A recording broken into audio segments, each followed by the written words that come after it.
The African American Civil Rights Movement was a time of segregation and oppression in the United States towards African Americans. Even 100 years after slavery is outlawed in the United States, black people were still facing discrimination. Beginning in the 1880s, laws were enacted in the South that legalized segregation between Caucasian and African Americans. These set of rules were called the Jim Crow laws. That meant black citizens had to go to separate schools, drink out of separate water fountains, were not listened to in the court of law, and had to sit in the back of the bus. Many people decided to take a stand and make a difference. One person who stood up for the black community was Claudette Colvin.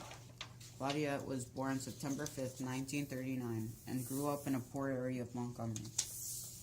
She went to school at Booker T. Washington High School and studied hard at school, getting mostly straight A's, and dreamed about becoming President of the United States one day. Her dreams, however, were very unlikely to come true, the way that black people were being treated at the time. On March 2, 1955, Claudia got on the bus and sat down in a seat. As the bus became more crowded, all the front seats became occupied, so a white woman was left standing. When the bus driver told Claudia to give her seat to the white woman, she refused to move and said, "It's my constitutional right to sit here as much as that lady. I paid my fare." The bus driver then called 2 policemen. She was charged with violating segregation laws, misconduct, and resisting arrest. Her conviction and probation left Claudia feeling she would never get a good education and a tree for dreams. Her mother and minister came to bail her out later that night.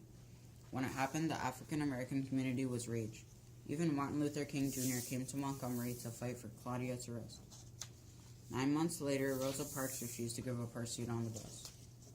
Although her refusal was not planned, she was part of the Civil Rights Movement. Later, 3 other women who were on the same bus in 1955 were plaintiffs in a lawsuit filed in 1956 that challenged the constitutionality of segregated buses. It was called the Browder v. Gale and went all the way to the Supreme Court. The court decided it was in violation of the 14th Amendment, which was a huge victory for the black community. Although she wasn't able to become president like she dreamed, she still made a change in the U.S. rather than being known like Rosa Parks. She had been largely forgotten. When she got older, it was hard for her to get a job also because of her bad reputation. Even though it seemed impossible, Claudia became a nurse. Claudia later had 2 sons and retired in 2004. Today, she is 77 and lives in the Bronx, New York.